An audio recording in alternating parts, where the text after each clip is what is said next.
इसके अलावा एक दो बहुत बड़े इवेंट्स होने जा रहे हैं अमेरिका के अंदर। वो दो इवेंट्स क्या हैं और हमारे जो फील्ड मार्शल हैं वो इस वक्त अमेरिका जा चुके हैं। ये एक इस तरह की स्टोरी है, जब हम जिस तरह मैं आपको बता रहा हूं ना, शायद आप इस तरह से समझ ना पाएं कि एक्चुअल में हो क्या रहा है, लेकिन यकीन माने जब हम आपको कंबाइन करके ये पूरी स्टोरी बताएंगे तो आपको यकीनन पता लगेगा कि जैसे इंडिया के अंदर क़यामत की निशानियां नजर आनी शुरू हो चुकी हैं। तो पूरी स्टोरी क्या है, डिटेल से जानते हैं जावेद चौधरी साहब। अब देखिए, जिस तरह हमारी एस्टैब्लिशमेंट है ना, जिसमें फील्ड मार्शल उसके सरबराह हैं या आर्मी चीफ उसके सरबराह होते हैं, बिल्कुल इसी तरह अमेरिका के अंदर भी एस्टैब्लिशमेंट है और उसके जो सरबराह हैं वो सेंट काम के जो चीफ होते हैं वो होते हैं, और ये 4 स्टार 5 स्टार जनरल होते हैं और बड़े तगड़े होते हैं। ये सबसे स्ट्रॉन्ग जनरल है, सबसे स्ट्रॉन्ग जनरल है और इन्हीं की चलती है, क्योंकि उसकी वजह यह है कि पूरी दुनिया के अंदर अमेरिका जहां जहां जंग लड़ रहा है वहां पे सेंट काम जो है उसी का कंट्रोल है। और ये एक ऐसा जनरल होता है जो अमेरिका के मफादात को पूरी दुनिया के अंदर सिक्योर करता है। अगर उनके 2 फौजी भी अफगानिस्तान के अंदर हैं या इराक के अंदर हैं या दुनिया के किसी कोने में भी हैं तो ये उसका सरबराह है। तो अमेरिका की इज्जत जो है वो सेंट काम के चेयरमैन या सेंट काम के जो हेड है उसके पास होती है। बहुत इंपॉर्टेंट आदमी है। और क्योंकि पाकिस्तान और अमेरिका के जो रिलेशंस हैं वो बेसिकली फौजी रिलेशन है और अस्करी रिलेशंस की वजह से पाकिस्तान और अमेरिका दोनों एक दूसरे के करीब हैं। ख्वाह सियासी इख्तलाफात कितने ही ज़्यादा क्यों ना हो जाएं, लेकिन अस्करी तल्लुकात जो हर दौर में कायम रहते हैं।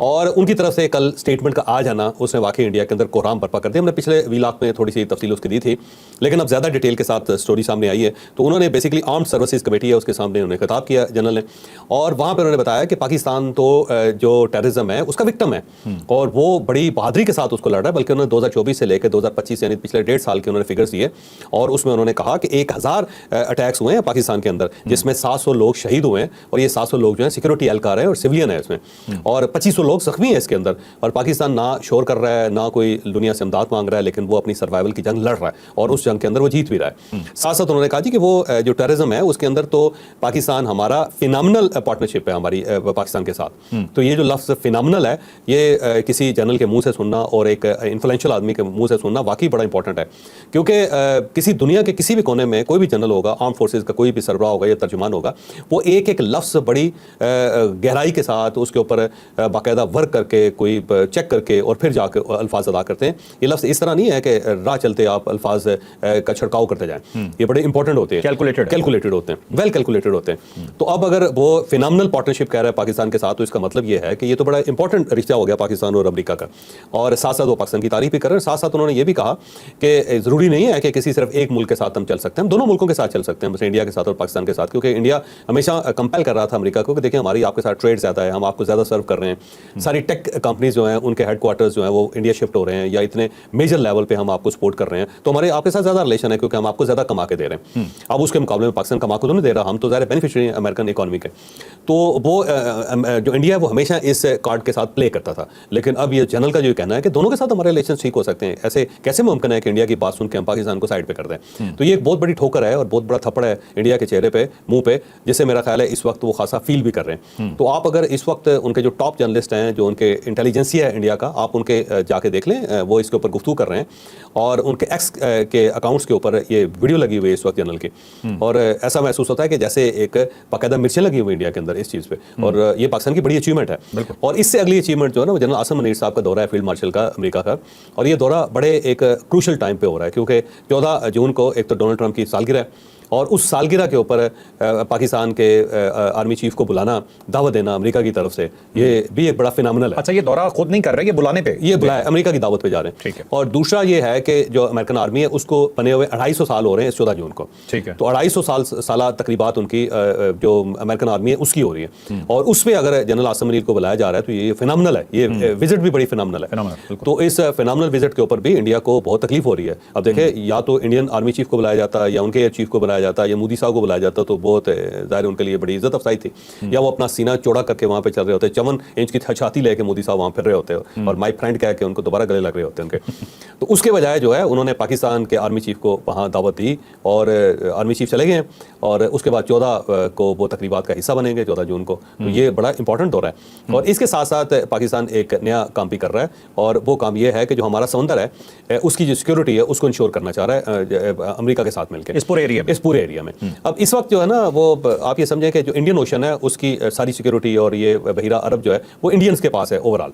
तो हमेशा अमेरिकन उनको सपोर्ट करते हैं, उनकी नेवी को सपोर्ट करते रहे, क्योंकि उनका ख्याल ये है कि अगर ये नेवी तगड़ी होगी तो ये रास्ते हमारे खुले रहेंगे और इस रास्ते के अंदर से तजारती जहाज़ या फिर अस्करी जहाज़ या नेवी के जहाज़ गुजर सकेंगे आसानी के साथ। लेकिन अब जाके अमेरिकन को ये महसूस हुआ है कि इस पूरे रीजन के अंदर पाकिस्तान का गलबा होना चाहिए, पाकिस्तान को हमें ज़्यादा स्पेस देनी चाहिए ताकि हम फ्रीली मूव कर सकें यहाँ पे। मतलब एक्साइज वगैरह होनी है तो उसकी सिक्योरिटी और तमाम चीजें ओवरऑल पाकिस्तान देखे। और दूसरा ये है कि अगर बहरी जहाज़ आते हैं और बहरी जहाज़ जो है ना वो ईरान की तरफ जाते हैं या ईरान से इस साइड पे आते हैं तो उसमें ज़ाहिर सिक्योरिटी जो है वो किसी एक मुल्क के पास होती है उसकी।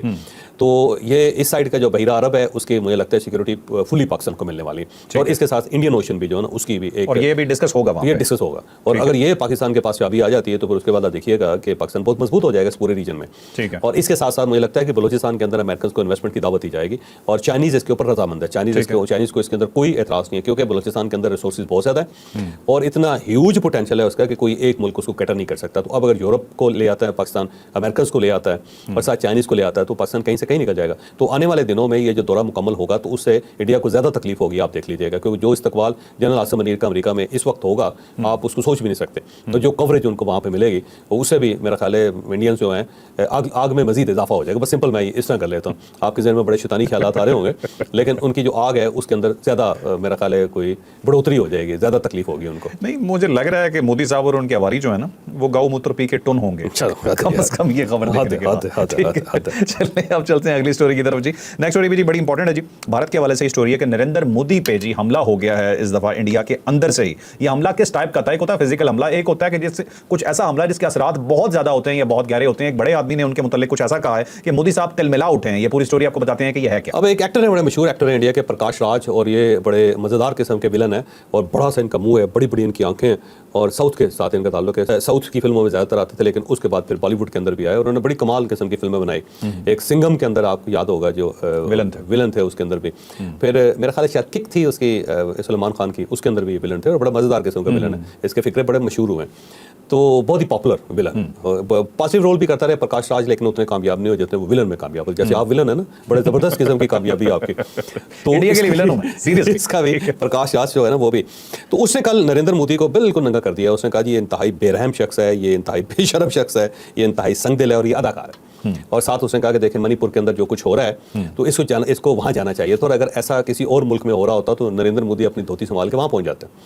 तो उसके बजाय जो है ये बजाय इसके कि वहाँ पूरा कर्फ्यू लगा हुआ है, फौज ने सारे रास्ते बंद किए हुए हैं, 10 दिन से वहाँ राशन नहीं गया और लोगों को दवाइयाँ नहीं मिल रही। रास्ते बंद होने की वजह से अगली स्टेट्स जो हैं सारी जो सिस्टर स्टेट्स हैं वहाँ पे भी क्राइसिस पैदा हो गया। तो मोदी वहाँ जाने के बजाय वो कपूर फैमिली के पास उनसे मुलाकात करने के लिए आ रहे हैं, उनके साथ पॉडकास्ट कर रहे हैं। तो एक अदाकार जो दूसरे अदाकार फैमिली के साथ मिल रहा है। इन्होंने रेफरेंस दिया, कुछ अर्सा पहले एक मुलाकात हुई थी कपूर फैमिली के साथ, इन्होंने इंटरव्यू किया था, उसमें उसकी पूरी फैमिली को बिठाया था। तो ये प्रकाश राज साहब ने यहाँ पे कहा कि ये वो जो मीटिंग थी ना वो एक एक्टर जो है ना वो दूसरे एक्टर से मिल रहा है, एक्टर फैमिली से मिल रहा है, एक्टर फैमिली से। तो उसके ऊपर उन्होंने इतराज किया कि ये तो सिर्फ एक्टिंग कर रहा है बंदा।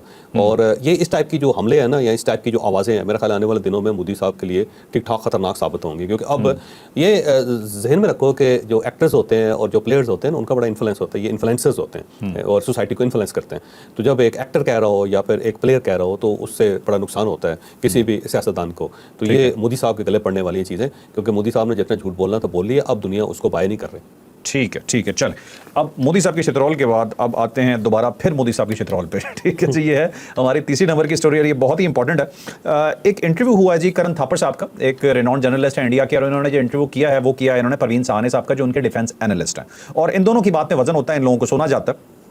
तो इसमें दो बड़ी इंपॉर्टेंट बातें उन्होंने की हैं। वैसे तो बड़ा लंबा इंटरव्यू था, इसमें डिटेल भी हम आपको कुछ बताएंगे, लेकिन सबसे पहले तो ये है कि उन्होंने ये चीज़ कंफर्म कर दिया कि इंडिया हार गया और पूरी दुनिया को इस चीज़ का पता है। उन्होंने बाकायदा सबूत देके बताया कि ये चीज़ें हैं जिसके बिहाफ पे हम ये कह सकते हैं कि पूरी दुनिया को पता है कि इंडिया के साथ 6 और 7 को और 10 तारीख को उनके साथ एक्जैक्टली क्या क्या हुआ। और उसके अलावा उन्होंने एक ऐसे अपने जो एयर कमांडर थे, जो उनके एयर चीफ थे, माजूद खां, उसके बारे में बताया कि जिन्होंने पूरा DNA खराब करके रख दिया अपनी एयरफोर्स का, और उसके बाद उनकी एयरफोर्स एक ऐसी चीज में फंस गई कि वहां से निकल ही नहीं पाई और अब सिर्फ मार खाती रहती है। तो ये पूरी डिटेल से आपको स्टोरी बताते हैं कि एग्जैक्टली किस तरह से इंडिया के बारे में पूरी दुनिया को पता चल चुका है? वैसे तो ये सारा इंटरव्यू देखने वाला है, और लेकिन उसमें से जो 4 चीज़ें हैं वो ज़्यादा इंपॉर्टेंट है। वैसे तो ये प्रवीण सुहाने जो हैं, ये बड़ा ज़बरदस्त आदमी है और मैं बड़ा अप्रिशिएट करता हूँ, और हमारी कोशिश थी कि उनके साथ कोई वीलॉग वगैरह करें, लेकिन उन्होंने कहा जी इंडिया में मुझे नहीं छोड़ेंगे बिल्कुल, पहले ही मेरी जान के दर पे हैं, और अगर मैं आपके पास आ गया तो मेरे घर पे हमला हो जाएगा। उन्हें लाइफ थ्रेट है। लाइफ थ्रेट है। तो इस टाइप का जो बंदा है वो सच बोल रहा है और बड़ी हद तक बातें दुरुस्त कर रहा है। एक तो उन्होंने ये कहा कि जो हमारे त्यारे हैं, 6 त्यारे हमारे गिरे हैं, लेकिन 5 तो कंफर्म है हर सूरत। और उन्होंने कहा जी हमारी गवर्नमेंट जो है झूठ बोल रही है, उसे झूठ इस लेवल पे नहीं बोलना चाहिए, उसे बताना चाहिए।